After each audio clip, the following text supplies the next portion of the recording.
Chapter 30. Abby avails herself of the excuse afforded her by its fan to administer a couple of raps.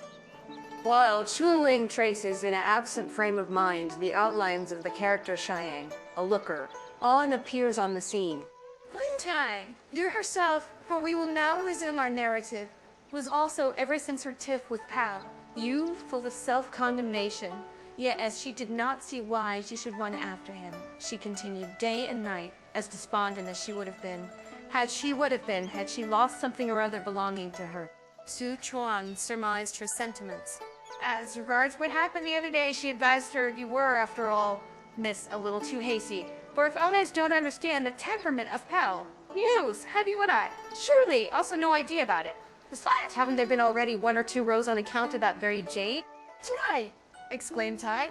You, have you come on behalf of others to find fault with me? But however was I hasty? Why did you, smiled Sichuan, take the scissors and cut that tassel when there was no good reason for it? So then, Pao, you must to blame in yourself, miss. I've always found his behavior towards you, miss, without a fault. It's all that touchy disposition of yours, which makes you so often perverse, that induces him to act as he does. Then say, you had ever wished to make some suitable reply when she heard someone calling at the door. Sichuan is someone calling his voice. She sounds like Pao-yü's voice. She smiled. I expect he's come to make his apologies. I won't have anyone open the door and say, you cried at these words. Here you are on the wrong again, miss, Sichuan observed. How will it ever do to let him get a sunstroke and come to some harm on a day like this, and under such a scorching sun? Saying this, she speedily walked out and opened the door. It was indeed Pao-yü. While ushering him in, she gave him a smile. I imagined, she said, that you would never again put your foot inside our door, Master Secundus. Here you are once more, and quite unexpectedly. You have by dint of talking, Pao. You laughed, made much ado of nothing. And why shouldn't I come, when there's no reason for me to keep away? Were I even to die, my spirit too will come 100 times a day. But his cousin quite well. She is, replied Sichuan. Physically all right, but mentally all right. Her resentment is not quite over. I understand, continued Pao-yü with a smile. But resentment for what? With this inquiry, he wended his steps inside the apartment. He then caught sight of Lin Tai, reclining on the bed in the act of crying. You would not in fact shed a tear, but hearing Pao-yü break in upon her, she could not help feeling upset. She found it impossible, therefore, to prevent her tears from rolling down her cheeks. Assumed a smiling expression and drew near the bed. Cousin, are you quite down? He inquired. Tai, you simply went on drying her tears and made no reply of any kind.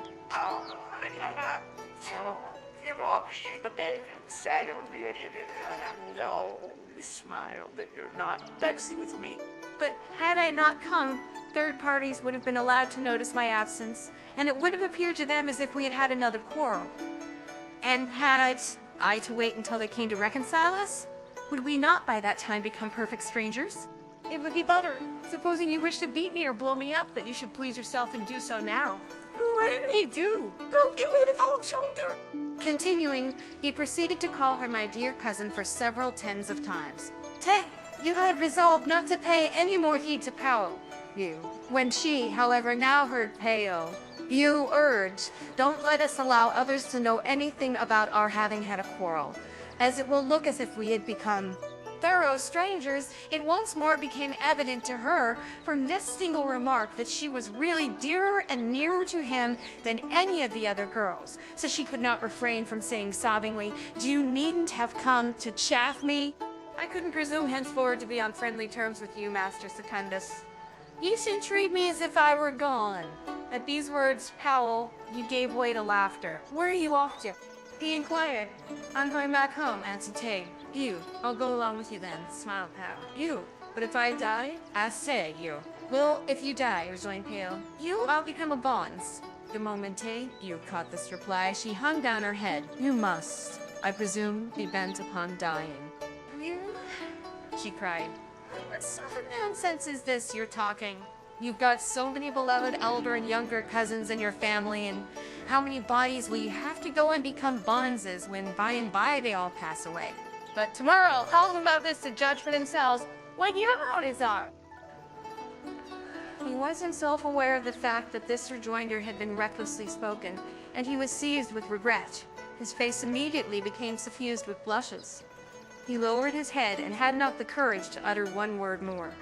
Fortunately, however, there was no one present in the room. Eyes, with eyes fixed straight on him, but losing control over her temper. She shouted, "Can you speak?" Then when she perceived Pao, he reduced to such straits as to turn purple. She clenched her teeth and spitefully gave him, on the forehead, a fillip with her finger. "Hi!" she cried, gnashing her teeth. "You! This!" But just as she had pronounced these two words, she heaved another sigh, and picking up her handkerchief, she wiped her tears. "Oh!" He treasured at one time numberless tender things in his mind, which he meant to tell her, but feeling also, while he smarted under the sting of self-reproach for the indiscretion he had committed. You give him a rap, he was utterly powerless to open his lips, much though he may have liked to speak, so he kept on sighing and sniveling to himself with all these things therefore to work upon his feelings. He unwillingly melted into tears. He tried to find his handkerchief to dry his face with, but unexpectedly discovering that he had again forgotten to bring one with him, he was about to make his coat sleeve answer the purpose when Tag, albeit her eyes were watery, noticed at a glance that he was going to use the brand new coat of gray-colored gauze he wore, and while wiping her own, she turned herself round and seized a silk kerchief thrown over the pillow and thrust it into Pao-yu's lap. But without saying a word, she screened her face and continued sobbing. "Pao, you saw the handkerchief!" she threw, and hastily snatching it, he wiped his tears. Then drawing nearer to her, he put out his hand and clasped her hand in his and smilingly said to her, "You've completely lacerated my heart. Do you still cry? But let's go. I'll come along with you and see our venerable grandmother." He thrust his hand aside. "Who wants to go hand in hand with you?" she cried. "Here we grow older day after day, but we're still so full of brazen-faced effrontery that we don't even know what right means." But scarcely had she concluded before she heard a voice say aloud, "You're all right." "Pao, you died." You were little prepared for this surprise, and they were startled out of their senses. Turning round to see who it was, they caught sight of Lady Feng running in, laughing and shouting. "Our old lady," she said, "is over there, giving way to anger against heaven and earth. She would insist upon my coming to find out whether you were reconciled or not." "There's no need for me to go and see," I told her. "They will, before the expiry of 3 days, be friends again of their own accord. Our venerable ancestor, however, called me to account, and maintained that I was lazy, so here I come. But my words have in very deed turned out true. I don't see why you two should always be wrangling. For 3 days, you're on good terms, and for 2 on bed, you become more and more like children. And here you are now, hand in hand, blubbering. But why did you again yesterday become like black-eyed fighting cocks? Don't you yet come with me to see your grandmother and make an old lady like her set her mind at ease a bit?" While approaching them, she clutched Tai-yu's hand and was trudging away when Tai-yu turned her head round and called out for her servant girls. But not one of them was in attendance. "What do you want them for again?" Lady Feng asked. "I am here to wait on you." Still speaking, she pulled her along on their way, with Pao-yu following in their footsteps. Then, making their exit out of the garden gate, they entered Dowager Lady Chia's suite of rooms. I said that it was superfluous for anyone to trouble. Lady Feng smiled, as they were sure of themselves, to become reconciled. But you, dear ancestor, so little believed it that you insisted upon my going to act the part of mediator. Yet when I got there with the intention of inducing them to make it out, I found them, though one did not expect it, in each other's company, confessing their faults and laughing and chatting. Just like a yellow eagle clutching the feet of a kite were those two hanging on to each other. So where was the necessity for anyone to go? These words evoked laughter from everyone in the room. Pao-yü, however, was present at the time, so Lin Tai-yü. You did not retort, but went and ensconced herself in a seat near her grandmother. When Pao, you noticed that no one had grandmother. When Pao, you noticed that no one had anything to say. He smilingly addressed himself to Pao. Cha!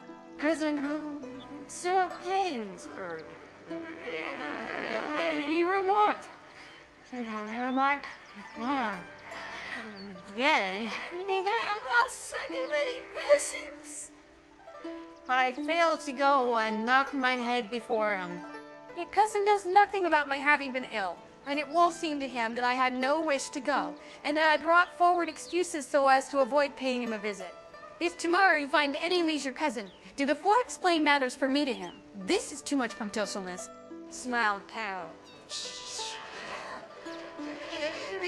Had you insisted upon going, we wouldn't have been so arrogant as to let you put yourself to the trouble, and how much less when you were not feeling well. You two are cousins and are always to be found together the whole day. If you encourage such ideas, some estrangement will, after all, arise between you. Cousin, continued Pao smilingly, you know what to say. And so long as you're lenient with me, all will be all right. But how is it, you went on to ask, that you haven't gone over to see the theatricals? I couldn't stand the heat, rejoined Pao. Tai-yü. I looked on while 2 plays were being sung, but I found it so intensely hot that I felt anxious to retire. But the visitors not having dispersed, I had to give as an excuse that I wasn't feeling up to the mark, and so came away at once. Pao, you with these words, could not but feel ill at ease. All he could do was to feign another smile. It's no wonder. He observed that they compare you, cousin, to Yankee, fat. For she too was fat and afraid of hot weather. Hearing this, Pao, Chai involuntarily flew into a violent rage. Yet when about to call him to task, she found that it would not be nice for her to do so. After some reflection, the color rushed to her cheeks, smiling ironically twice. I may resemble, she said Yang Kui-fei, but they're not a young man, whether senior or junior, good enough to play the part of Yang Wu-chung. While they were bandying words, a servant, girl Chinger, lost sight of her fan and laughingly remarked to Pao. Lost sight of her fan, lost sight of her fan and laughingly remarked to Pao. Shame. Pao, who have put my fan away somewhere on her. Dear mistress, do let me have it. You better be mindful, rejoined Pao, Chai, shaking her finger at her. With whom have I ever been up to jokes, that you come and suspect me? Have I hitherto laughed and smirked with you? Is that a lot of girls? Don't ask them about it. At this suggestion, Chinger made her escape. The consciousness then burst upon Pao. You, that he had again been inconsiderate in his speech, in the presence of so many persons, and he was overcome by a greater sense of shame than when, a short while back, he had been speaking with Lin Tai-yü. Precipitately turning himself round, he went therefore and talked to the others as well. Say it, you poking fun at Pao. She'll poking fun at Pao. She gratified Tai-yü immensely. She was just about to put in her word and also seize the opportunity of chaffing her. But as Ching, unawares, asked for her fan and Pao, Sha added a few more remarks. She at once changed her purpose. Cousin Pao, Ching, she inquired. What 2 plays did you hear? Pao, shout! I caught the expression of gratification in Tai-yü's countenance, and concluded that she had, for certainty, heard the raillery recently indulged in by Pao. Would it have fallen in with her own wishes, and hearing her also suddenly asked the question she did, she answered with a significant laugh. What I saw was Lecky blows up Song Ching and subsequently again tenders his apologies. Pao, you smiled. How is it, he said, that with such wide knowledge of things new as well as old, and such general information as you possess, you aren't even up to the name of a play, and that you've come out with such a whole string of words? Why, the real name of the play is Carrying a Birch and Begging for Punishment. Is it truly called?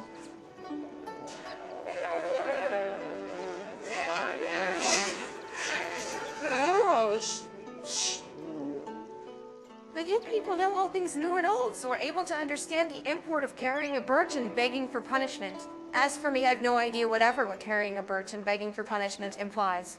One sentence was scarcely ended when you and Tai, you felt guilty in their consciences. And by the time they heard all she said, they were quite flushed from shame.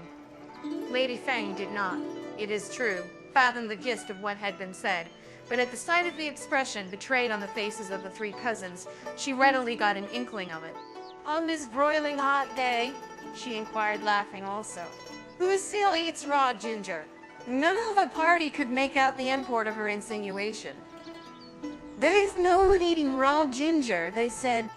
Lady Feng intentionally then brought her hands to her cheeks and rubbing them, she remarked with an air of utter astonishment, "Since there's no one eating raw ginger, how is it that you are all so fiery in the face?" Hearing this, Pao-yü and Tai-yü waxed more uncomfortable than ever. So much so that Pao-yü, who meant to continue the conversation, did not think it nice to say anything more when she saw how utterly abashed Pao-yü was and how changed his manner. Her only course was therefore to smile and hold her peace. And as the rest of the inmates had not the faintest notion of the drift of the remarks exchanged between the four of them, they consequently followed her lead and put on a smile. In a short while, however, Pao, Chai, and Lady Feng took their leave. "You've also tried to strike with them, Tai," he said to Pao. "You laughingly? But they're far worse than I. Is everyone as simple in mind and dull of tongue as I am as to allow people to say whatever they like?" Pao was inwardly giving way to that unhappiness which had been occasioned by Pao. Showing stodginess when he also saw Tai. You approach him and taunt him. Displeasure keener than ever was aroused in him. A desire then asserted itself to speak out his mind to her, but dreading lest should he in one of her sensitive moods. Who's to say, stifled his anger and straightway left the apartment in a state of mental depression. It happened to be the season of the greatest heat. Breakfast time, too, was already past, and masters as well as servants were, for the most part, under the influence of the lassitude felt on lengthy days. As Pao-yü therefore strolled from place to place, his hands behind his back, he heard not so much as the caw of a crow. Issuing out of his grandmother's compound on the near side, he wended his steps westwards and crossed the passage on which Lady Feng's quarters gave. As soon as he reached the entrance of her court, he perceived the door ajar.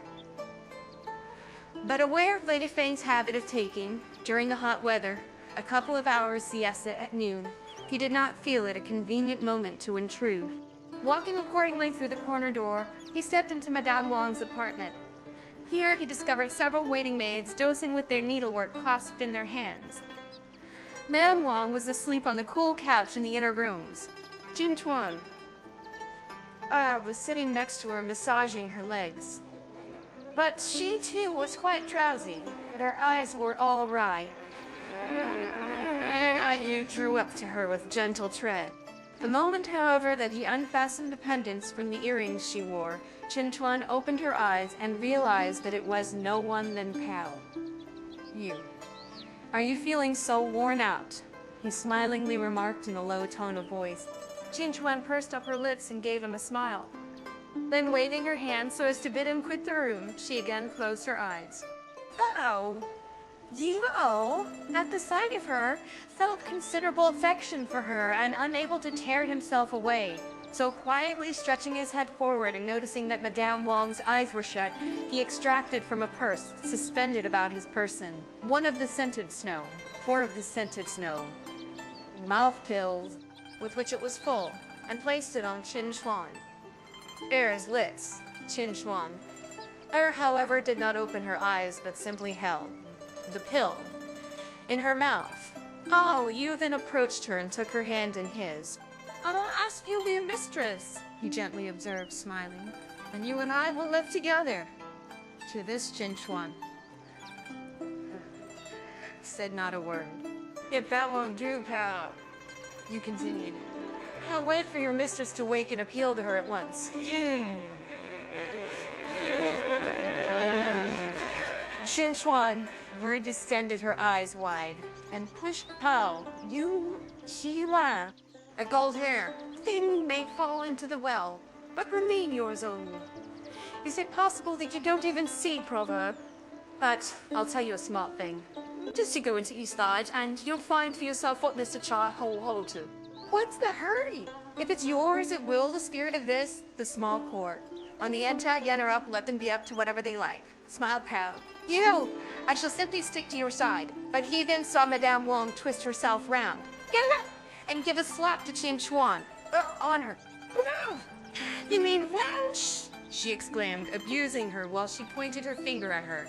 It's you. I don't like of you. Look her up, these fine young fellows, with all the nice things you teach them. The moment Pao-yü perceived Madame Wang rise, he bolted like a streak of smoke. Qin Chuan, meanwhile, felt half of her face as hot as fire, yet she did not dare utter one word of complaint. The various waiting maids soon came to hear that Madame Wang had awoke, and they rushed in a body. Go and tell your mother, Madame Wang thereupon said to Chuan, to fetch your elder sister away. Qin Chuan, at these words, speedily fell on her knees. With tears in her eyes. I won't venture to do it again, she pleaded.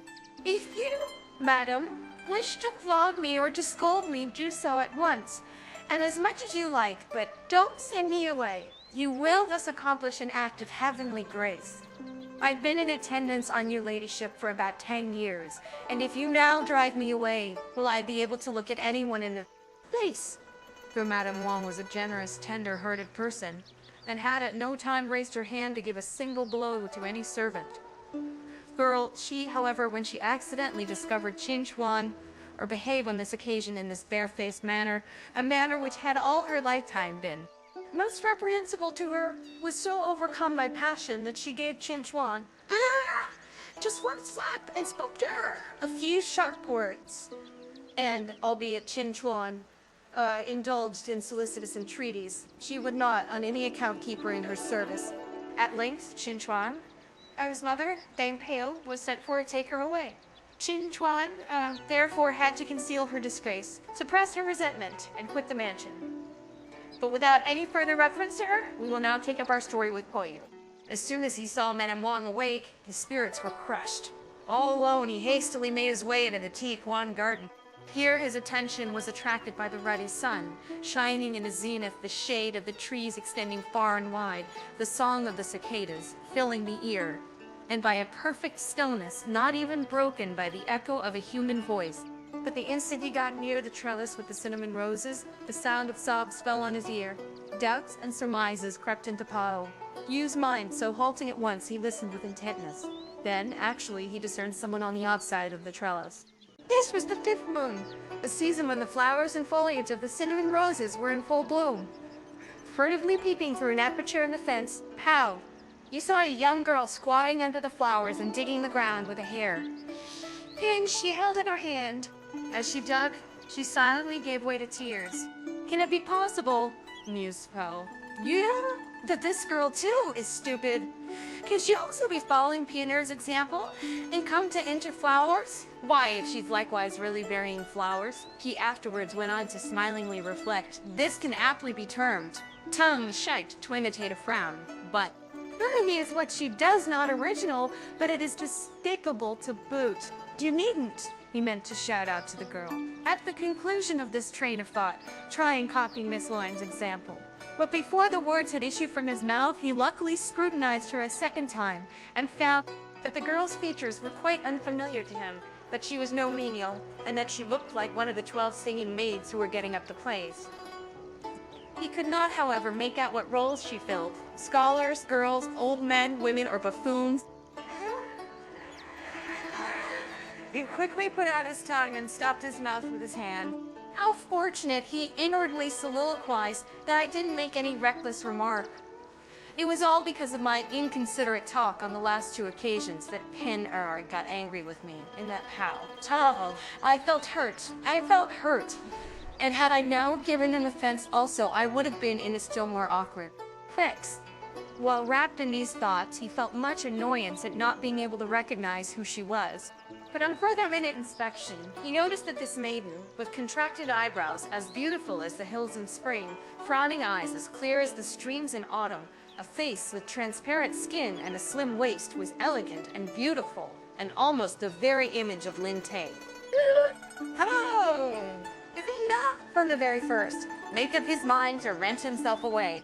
But as he stood gazing at her in a doltish mood, he realized that although she was tracing on the ground with the gold hair pen, she was not digging a hole to bury flowers in, but was merely delineating characters on the surface of the soil. Pao-yu's eyes followed the hair pin from first to last as it went up and as it came down. He watched each dash, each dot, and each hook. He counted the strokes. They numbered 18. He himself then set to work and sketched with his finger on the palm of his hand the lines in their various directions and in the order they had been traced a few minutes back, so as to endeavor to guess what the character was. On completing the sketch, he discovered the moment he came to reflect that it was the character Chiang in the combination Chiang way, representing cinnamon roses. She too, pondered Pao. Yang must have been bent upon writing verses or supplying some line or other, and at the sight now of the flowers, the idea must have suggested itself to her mind.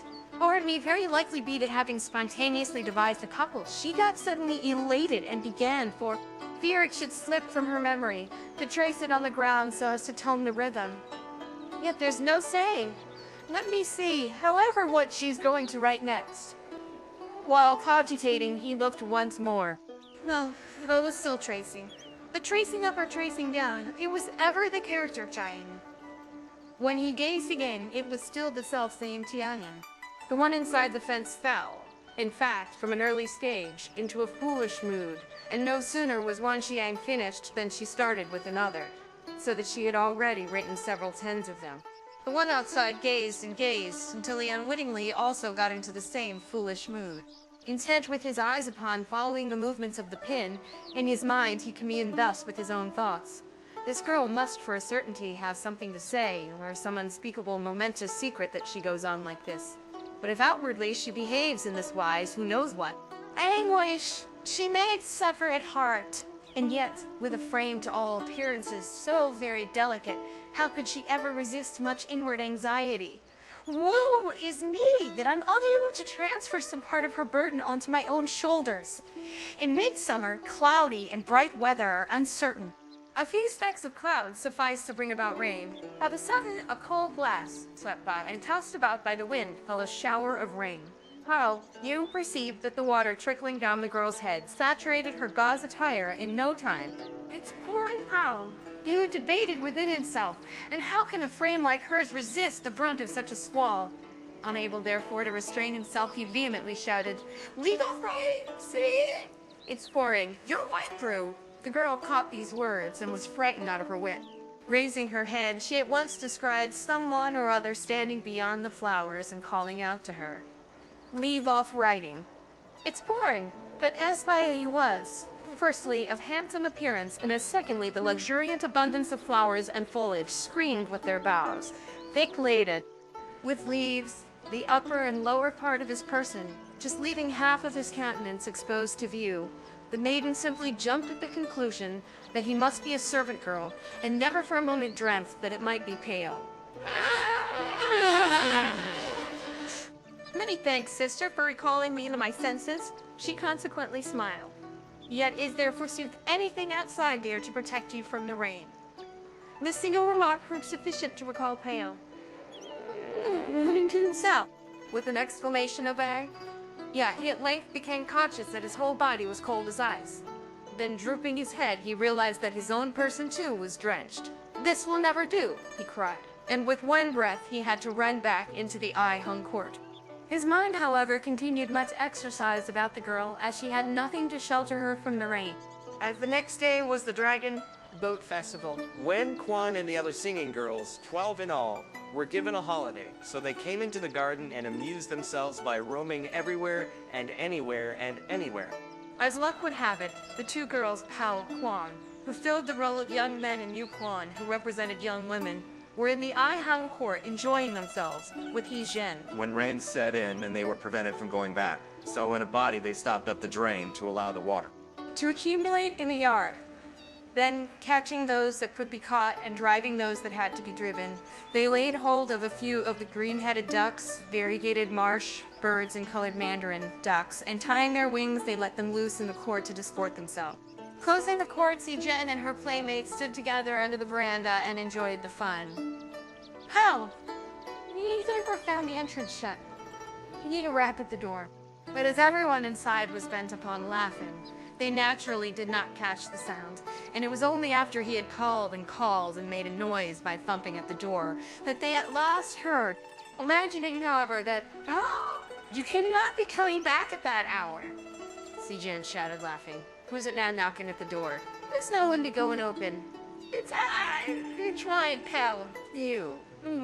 It's Miss Pao," Chen's tone of voice. Added she, "Yeah." "Nonsense!" cried King Wen. "Oh, what would Miss Pao know what to do at such an hour?" Lady Gal chimed in to see Jane and see through the fissure in the door, and if we can open, we'll open, for we mustn't let her go back wet through. With these words, she came along the passage to the doorway. On looking out, she espied Pao-yü dripping like a chicken drenched with rain. Seeing him in this plight, Si-jin felt solicitous as well as amused. With alacrity, she flung the door wide open, laughing so heartily that she was doubled in two. "How could I ever have known?" she said, clapping her hands. "That you had returned, sir. Yet how is it that you've run back in this heavy rain?" He had, however, been feeling in no happy frame of mind.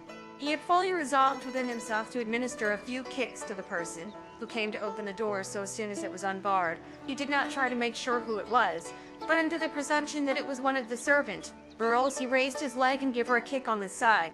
Yeah," ejaculated Si-jin. He nevertheless went on to abuse. "You mean things," he shouted. "It's because I've always treated you so considerately that you don't respect me in the least. And you go to the length of making a laughing stock of me." As he spoke, he lowered his head. Then, catching sight of Si-jin in tears, he realized that he had kicked the wrong person. "Hello," he said, promptly smiling. "Is it you who've come? Where did I kick you?" "I see you who've come. Where did I kick you?" Si-jin had never, previous to this, received even a harsh word from him. When therefore she on this occasion unexpectedly saw Pao, you gave her a kick in a fit of anger, and what made it worse, in the presence of so many people. Shame, resentment, and bodily pain overpowered her, and she did not, in fact, for a time, nowhere to go and hide herself. She was then about to give rein to her displeasure, but the reflection that Pao-yü could not have kicked her intentionally obliged her to suppress her indignation. Instead of kicking, she remarked, "Don't you yet go and change your clothes?" "Oh!" He walked into the room. As he did so, he smiled. "Up to the age I've reached," he observed, "this is the first instance on which I've ever so thoroughly lost control over my temper as to strike anyone. And contrary to all my thoughts, it's you that happened to come in my way, Si-jin, while patiently enduring the pain, effected the necessary change in his attire." "I've been here from the very first," she simultaneously added smilingly. "So in all things, whether large or small, good or bad, it has naturally fallen to my share to bear the brunt. But not to say another word about your assault on me. Why, tomorrow you'll indulge your hand and start beating." "Others, they didn't strike you intentionally just now," retorted Pao-yü. "Whoever said," rejoined Si-jin, "that you did it intentionally? It has ever been the duty of that tribe of servant girls to open and shut the doors, yet they've got into the way of being obstinate and have long ago become such an abomination that people's teeth itch to revenge themselves on. They don't know, besides, what fear means. So if you first assured yourself that it was they and given them a kick, a little intimidating would have done them good. But I'm at the bottom of the mischief that happened just now, for not calling those upon whom it devolves to come and open. For you." During the course of their conversation, the rain ceased, and Pao-kwan and Yu-kwan had been able to take their lead. Si-jin, however, experienced such intense pain in her side and felt such inward vexation that at supper she could not put a morsel of anything in her mouth. When in the evening the time came for her to have her bath, she discovered, on divesting herself of her clothes, a bluish bruise on her side of the size of a saucer, and she was very much frightened. But as she could not very well say anything about it to anyone, she presently retired to rest. But twitches of pain made her involuntarily moan in her dreams, and groan in her dreams, and groan in her sleep. Oh, you did, it is true. Not hurt her with any malice. But when he saw Si Jen so listless and restless, and suddenly heard her groan in the course of the night, he realized how severely he must have kicked her. So getting out of bed, he gently seized the lantern and came over to look at her. But as soon as he reached the side of her bed, he perceived to see Jen expectorant with a retch, a whole mouthful of flake. "Oh, me!" she gasped as she opened her eyes. The presence of Pao. He startled her out of her wits. "What are you up to?" she asked. "You groaned in your dreams," answered Pao. So I must have kicked you hard. So I must have kicked you hard." "Yes." See. "My head feels giddy," said Hasni again. "My throat foul and sweet." Threw the light on the floor. At these words, Pao, you actually raised the lantern. The moment he cast the light below, he discerned a quantity of fresh blood on the floor. He was seized with consternation. Dreadful, was all he could say. At the sight of the blood, Si Jen's heart too partly waxed cold. But reader, next chapter will reveal the sequel, if you really have any wish to know more about them.